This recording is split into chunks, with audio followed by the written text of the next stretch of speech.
Hello বন্ধুরা, তোমরা সবাই কেমন আছো? আশা করি ভালো আছো। আমিও ভালো আছি।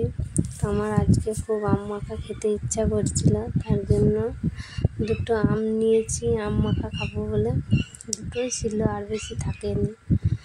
তো আমগুলো ভালো করে ছুলে কেটে ধুয়ে পরিষ্কার করে, আর আগে আমরা আম মাখা খেতে মন হলে আম আগে শিলনোড়ায় থেতো করতাম। তো এখন আর শিলনোড়া করে থেতো করি না। এখন আম মাখা খেতে ইচ্ছা হলে আমটাকে কুড়নি দিয়ে কুড়ে আম মাখা করি। তো কুড়নি করে কুড়েই আম মাখা করে খেতে বেশি ভালো লাগে চেঁচার থেকে। তো আমি আমগুলো কুড়নি করে কুড়ছি, কুড়ে এখন তো আমার ছেলেও খাবো খাবো করছিল অনেকক্ষণ থেকে। তো ও বসে আছে আমার পাশে আম চেঁচা খাবে করে। তো দেখো আমার আমগুলো অনেকগুলো সবগুলি কোড়া হয়ে গেছে।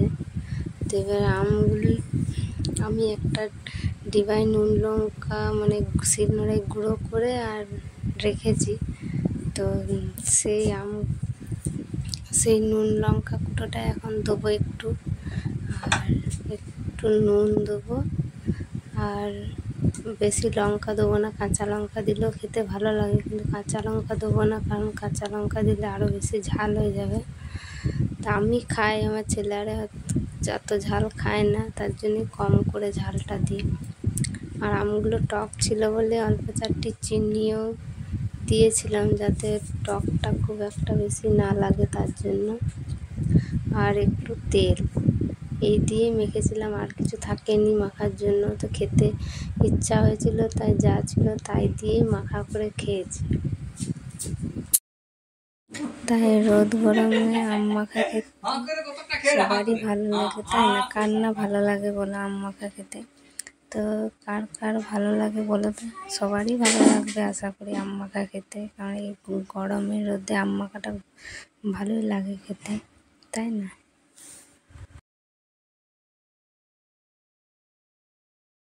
তো দেখো আমটা আমার মাখা হয়ে গেছে। লঙ্কা কুটো দিয়েছি বলে লাল লাল হয়েছে। তো খেয়ে দেখি।